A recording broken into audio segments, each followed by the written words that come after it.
Alrighty. Ooh, echoey. Okay. Good morning, everybody. I'm going to turn that down a little bit. I don't know if I'm going to need the microphone all semester. It's a pretty small room, and I have a big voice. All right. Well, hopefully you're all here for SOS 377. Otherwise, either you or I are in the wrong place. And the room number's weird, so congrats for making it. All right. So yeah, this is sociology of youth. And basically today, in the typical way we do things in arts, we're just going to be introducing the course, taking any questions that you might have about it, and then from there we'll kind of go on. It'll probably be a short class today, but as of Wednesday, we're going to be full on into content. Okay. For a lot of my classes, just because it's a big class and sometimes people are shy about asking questions in person, I have this. It's called Slido. Basically, you go to this website, enter that code, and it'll come up with like a Q&A kind of pane, and you can type in questions, because people don't always like to ask questions. I really like it when people put up their hands and ask questions. Last semester in SOS 376, we had an amazing time. That's sociology of religion. We had such a good time. People asked so many questions, and it was great. But if you're, just like, I don't want to raise my hand, feel free to ask questions using this. There'll be one basically in every single lecture. The code will change every time, like every topic, but it'll always be there for you to ask questions as long as I remember to double check that I've put it in, which I forgot a couple times last term. Okay, so who am I? An existential question to start the semester. So obviously I'm Professor Jeff Broussard, Dr. Broussard. You can just call me Jeff. That's fine. I'm not too hung up on titles. I'm the instructor for the course, and this feels weird for me to say because I don't feel that old, and yet I am. It's my 10th year teaching this class. I started teaching it in 2014, so that feels a little bit bizarre. I think I've taught the class now. This is the 16th time, and when I teach it in the spring, that will make 17. So you're getting a either very quirky or very refined version of sociology of youth. In terms of if you need to talk to me, I'm super available. I will say that. I'm happy to have you come in, talk about any of the content after the exams, to talk about the exams, and all of that kind of stuff. I don't have set office hours because I just found that set office hours never worked for anybody. Inevitably, I'd be sitting there during set office hours and no one would come, but I would get 62 emails being like, hey, could I come at this different time? So I've dispensed with the set office hours where I sit by myself. If you need to come talk to me, just, come talk to me quickly after class. We'll set an appointment time, or shoot me an email, and I will get something set up with you. We can do appointments either in my office, or we can do them on Zoom if that works better for you, or Google Meet or whatever.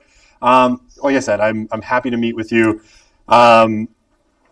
Probably like after exams, I'll set like a whole day or half day aside, probably a Tuesday or Thursday, where people can just drop in to look at exams. But yeah, if you have any questions at all, do feel free to contact me. My email's there. There's another one, if you jrbrassard@ualberta.ca. They both go to the same inbox.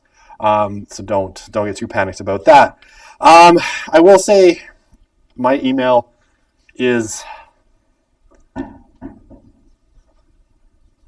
Well, I don't know what that was.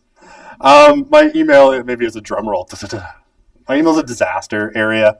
And so I say this, please, please, please, if you don't hear back from me in 2 days, forward me the email you sent me that I didn't answer. Don't be like, oh, I'm bothering him.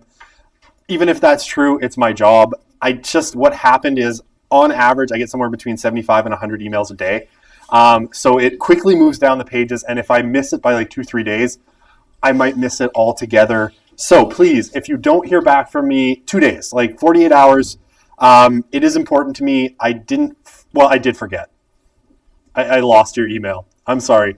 Email's so chaotic. And, unfortunately, the university has decided to send me just reams of like, this week at the university, and like, I don't care, but it pushes all your stuff down. So 2 days. If you don't hear back from me, send it again. Because the last thing I want to hear at the end of the term is, I sent you an email and you never responded. It's like, okay, I'm sorry. But yeah, be persistent. My office is in a weird place. I am in the Center for Criminological Research, which is on the first floor of Torrey. Basically like right on the north end of the building. There's a big sign on the door that says Center for Criminological Research. So the room itself is 1-062. I'm in Office D. It's a really nice space, but sometimes people have a little bit of trouble finding it. The coordinator for the center, so that's why my office is in there. So yeah, that's where I am, and it's super, I'm super happy to have people stop by and chat and ask questions about courses or anything like that. Complain about the mark you got on the midterm, and we'll go through it, and we'll, see if we can do anything about it. Okay, the textbook for the class. So this is Youth and Society, The Long and Winding Road by Vapu Tiska. I have it listed as optional, and I mean, this is sort of the way I do things for all classes. What you really need for the class content is the lectures, right? So if you're coming to class, or if you missed any, I have them all on YouTube, right? So I am live streaming the lecture as we speak. I will have a link up to a playlist on YouTube on eClass once I get it set up. And you can go back and find any lectures that A, maybe you missed something, or B, maybe you missed class that day. You can go and find them there. Those are more important than the textbook. I'm this is my third year of saying I'm transitioning away from this textbook. It was published in 2015, which now has me feeling like it's very out of date. I've asked the publisher to put out a new edition of it, and they said, we don't know if there's enough of a market. And so I'm just, every year they ask me like, anything we can do for you as a publisher? I'm like, yeah, get a new version of this textbook. And they're like, oh yes, well, we're considering it. I'm like, well, that's 3 years in a row. So I'm transitioning away from it. A lot of the content in the course now I've sort of built outside of this textbook. There's a few topics, some of the history that we do at the beginning, crime, a little bit of the health stuff. I'm trying to remember families and work. That's still a little bit oriented, but if you come to class, you'll have all the material that you need. The textbook, if you want to pick it up, it's not super expensive. As textbooks go, I think it's $75. It might be useful for clearing things up on a few topics, but I'd say mostly it's kind of optional, and it's fun for me to get the bookstore to order things that nobody buys. It's my little revenge on the university for all of those years of paying tuition and the fact that I work here and still have to pay for parking. And it ain't cheap, let me tell you that. It's like every time the alumni email comes and they're like, would you like to donate to students? I'm like, I literally do that every month. And I don't think it donates to students. I don't know what it goes to. Certainly not fixing the humanities building, I'll put it that way. So yes. I sometimes enjoy the game of order a textbook, tell students not to buy it, and then hopefully the university gets stuck with a bunch of them. I don't know how it works. They could probably send them back, but I don't know. It's a game we play. All right. So evaluations. I mean, if you've had classes with me before, the evaluations are pretty straightforward, right? Midterms, 2 midterms and a final exam, all worth a third of your grade. Unfortunately, we're too big. 105 people in the class for me to do like participation. It gets too chaotic to keep track of it all. And then, if it would have to be something like top hat, and if you missed a class, you'd lose grades. I don't want to do that to anybody. Because then it's another 100 emails a week being like, hey, I missed this one class. Anything I can do to make up the participation grade? So it's just the three exams. They're basically three midterms, right? And they're non-cumulative, basically. There might be some concepts that you use from like the beginning of the course to answer questions on the second and third midterm. If you were in social religion, it won't be as many as that because this class, the theories aren't as well developed in youth as they are in religion. But basically, three exams, worth a third of your grade each. And I will provide like prior to each exam, I have a kind of exam prep or review. Basically, where typically we do like a Q&A, and then I go over 4 or 5 kind of practice questions. And I tell you how to answer them, right? So I'll give you lots of examples of how to do this before you ever have to sit down and write the exam. The exams are open book, right? So, and you can write, basically the way I have them set up is they'll be open for, did I put the dates on here? Sometimes I don't. I think I forgot to put the dates. Whatever the dates are, they're on the syllabus, and I want to say it's like February 6th or something. But whatever it is that day, the midterm will be open from like midnight to 11:59 p.m. So you have the whole day to write it. Once you start it, right, you get like 65 minutes to write it. It's 5 short answer questions for the midterms, 6 for the final. So basically, and the final, you'll have more time. You have like 2 hours to write it or something like that. So yeah, you get the whole, you can start it any time during that day. You don't have to come and write it in this room. It's open book. You can use all your notes. There's no monitoring software or anything like that. So it's, it's pretty free and easy, and I'm on email if anything goes wrong, which given eClass, it always does. I don't know how. It's like text entry boxes. Somehow things crash and break. So yeah, you can write them that whole day, so you don't have to be in class that day. Typically, I come to the room and there's 2 people sitting here. They might ask me one question, and then I go. So if you want to come and write it here, I will be here. Yeah, please. Just for accommodations, I'm assuming like after the activation letter and everything comes out, it will be like automatically on the class. I wish it was automatic. I have to actually sit there and put it in. I am the automation, yes. I am the machine, yes. I will go in and make sure that you're, if it's 1.5, you get an hour and a half. And I always calculate the breaks in there or, whatever. But yeah, I have to do it manually. But I usually do it, 3 hours, midnight the night before or something like that, because I always forget. But I always have them in there. And if I don't, email me that morning and be like, you forgot. I will say, if you have accommodations, I don't do anything through the accommodation center anymore because they are terrible, right? So I don't have you go there and sit in that room in the basement of Torrey where it's like you need a quiet space and there's 62 people there. Because everything since pandemic with accommodations is kind of broken down. You write it at home in your own space or wherever, in the library, whatever space makes you happy. With that extra time. And I don't, they're going to send you an email being like, you must come to this room. And then you're going to send me an email being like, do I have to go to that room? And I'm going to send you an email saying, no, you don't. And this is the dance I've learned because human incompetence knows no bounds. Unfortunately. And I tell them every exam, I'm like, stop bothering my students.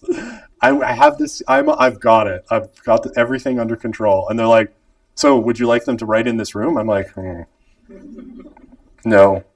So anyway, it's a dance I have to do. This is part of bureaucracy, a system which works both badly and inefficiently, especially at U of A. Maybe it's the same everywhere. I don't know. I shouldn't cut down the university. It's doing a good enough job of that itself. All right. Oh, the jokes. The humanities building is just going to be an endless source of humor. Okay. Any other questions before I probably have I have a Q&A slide, no questions. Any other questions before I jump on? I know evaluations is a big stressor, right?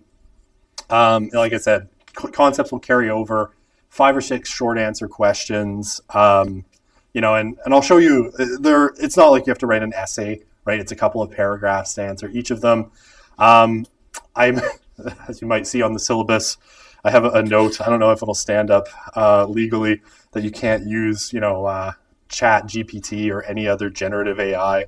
And I believe I've grown in my ability to write questions that just confuse it and get it to give wrong answers.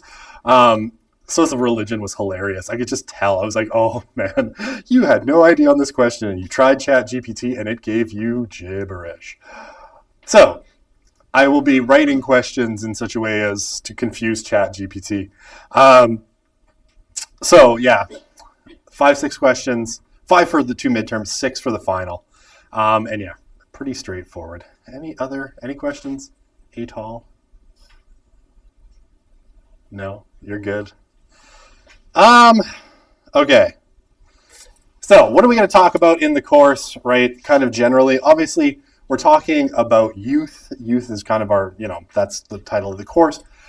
In a lot of ways, right, we're looking at youth as a social category and the way that it has been constructed, right? The way that both our notions of youth kind of historically have emerged. We're going to spend, I'm sure you're going to feel like it's too much, but a lot of time on the kind of history of where the concept of kind of childhood and youth come from, and the ways that it's kind of developed into the present day. Because it used to be very short, and now it's a very, very long period. Look at how it was constructed, how it affects people in that category, like how young people's lives are managed in lots of ways through this concept of youth, how it affects, how they're perceived in society, and all of this fun kind of stuff. We're going to do a whole bunch of kind of specific topics. And this class is a little bit more topical than, say, Social Religion, if you took that with me last term, in that we kind of go through a bunch of different topics. So, what does it kind of look like? It's going to be that kind of term, I guess. That's not disruptive at all. It's really going at it.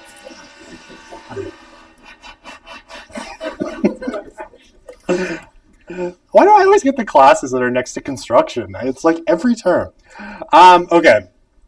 So we start off, basically looking at kind of the, fuck off. Okay. All right, I'm going to turn up the volume on the mic, and hopefully that will work. We'll start looking at, the cultural world of millennials and Gen Z, and we're going to spend most of our term with these 2 generational cohorts. So that's going to be what, 3:20? Can someone go throw a shoe at whoever's in there? Oh my gosh. You think they could find someone who does construction at night? So we're going to look a lot at Gen Z and millennials throughout the course. We have a ton of information about especially millennials. So in a lot of cases, right, we're going to look at millennials in a lot of depth. And a lot of even though like millennials now, right, are rounding into middle age, the oldest of the millennials are now kind of late 30s, early 40s. But we knew a lot about them when they were young, and people did a ton of research. So we'll look a lot at what life was like for the millennials. We have a lot of emerging data on Gen Z, so that would be most of you in this room. And we're going to look at Gen Z in lots of cases as well. So we're going to kind of set up, like, what's the cultural landscape today? What do these generational cohorts kind of look like? What are their formative experiences? And that kind of fun stuff. Yeah, it's good. It's going to be great. History of... I'm like, it's not a speaker buzzing. That sounds like a drill of some kind. All right.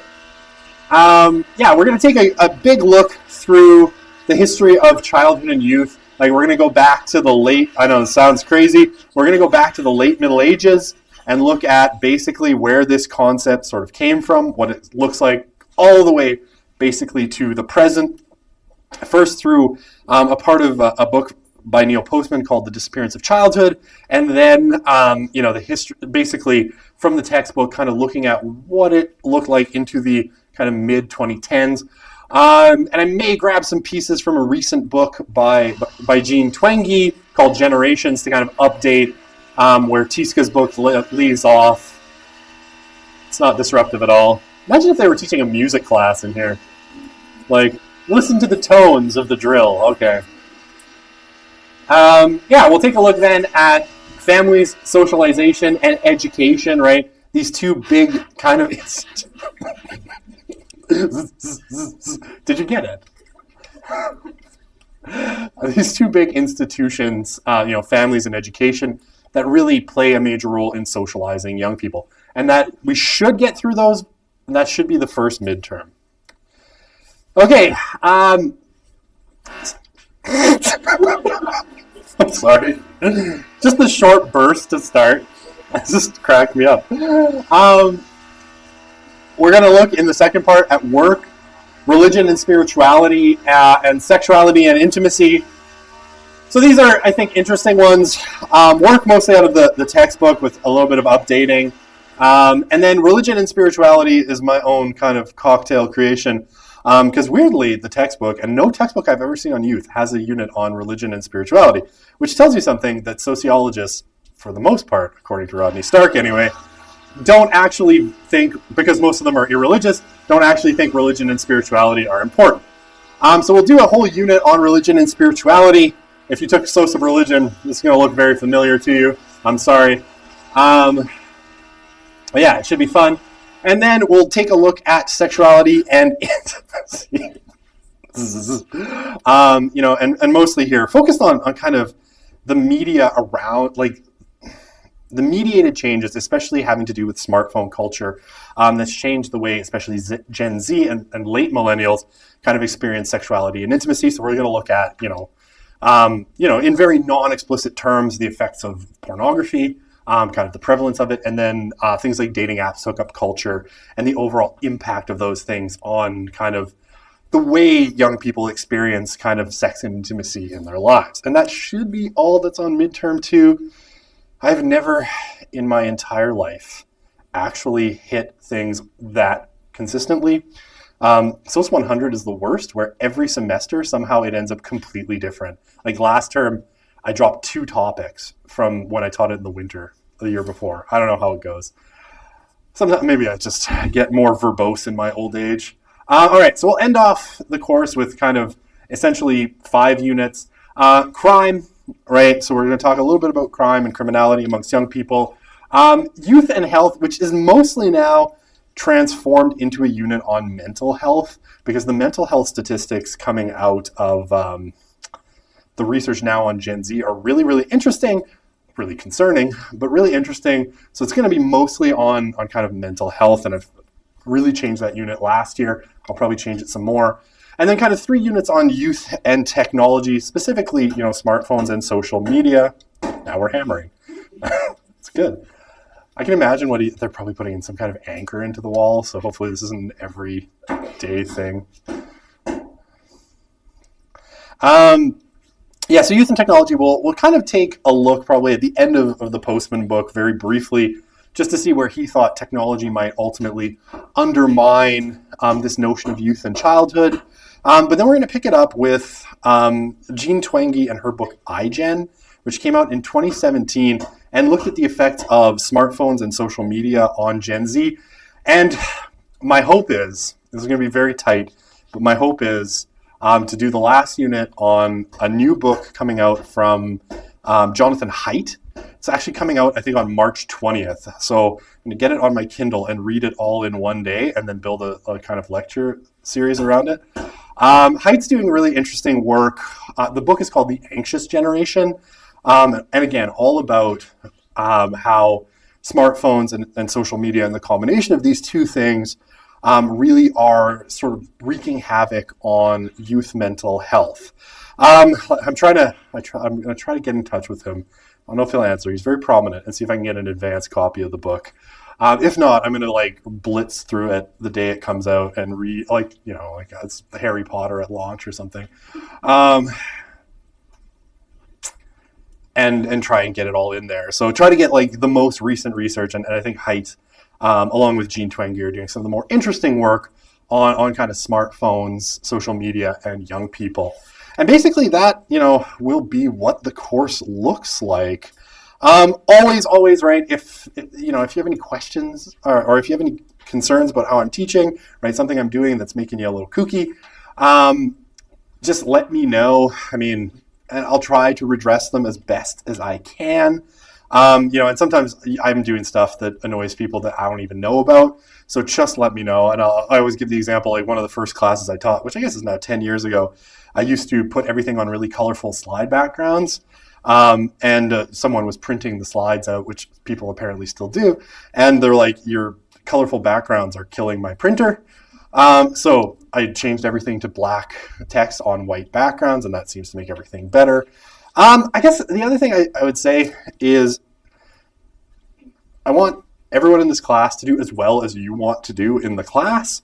And so I want to help you do that, right? And I say it like that specifically because I know some people want an A in the class. Other people, it's like C is for cookie, and that's good enough for me. So whatever the grade it is that you're looking for in this class, whether it's just like I need a pass, I need a B+, I want to help you get there.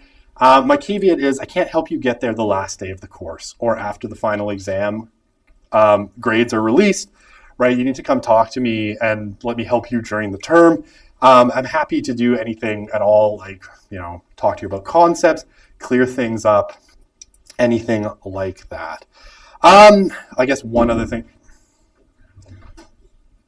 All right, someone died.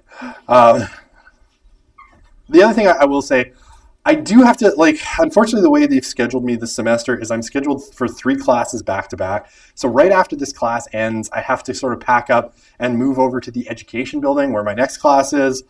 So I don't have a ton of time to talk after class. If you want to talk to me after class, it might just have to be like, as I pack up and then you walk with me. It's just over in the ed building is my next class. So it's nothing too dramatic. But yeah, I like to talk to people after class, and I've had some great conversations with students. This term in this class, it's just not going to work because my schedule doesn't allow it. But if you want to walk over with me to the ed building, I'm happy to chat with you on the way there. All right, I think that's it for today. Honestly, that didn't take too long. Any questions before I know someone just walked in, you're very disappointed because don't worry, we didn't cover any content. We'll cover content next time, but I can hang around for a few minutes. Any questions before I let you all go for today? Yeah, please. For those of us who have a class right after this on the other end of campus, can we leave a couple minutes early? Of course, right. You do what you want. I've learned never to take offense to people walking out on me early. My SOC 100 class last term was hilarious because it was in Telus and people had to walk to back to Torrey. So people were walking out on me 10 minutes early and I'm just like, I get it. Yeah, please. Sorry if I could have missed this because of the noise, but for one of the units we'll discuss in part 1, which is education. Yeah. So are we going to focus on high school or elementary or a little bit of... So we're going to look at mostly secondary and post-secondary. Yeah, gotcha. Did I see another? Oh, please. Do you post the YouTube videos right after class or just at the end of the week? Sometimes when I remember.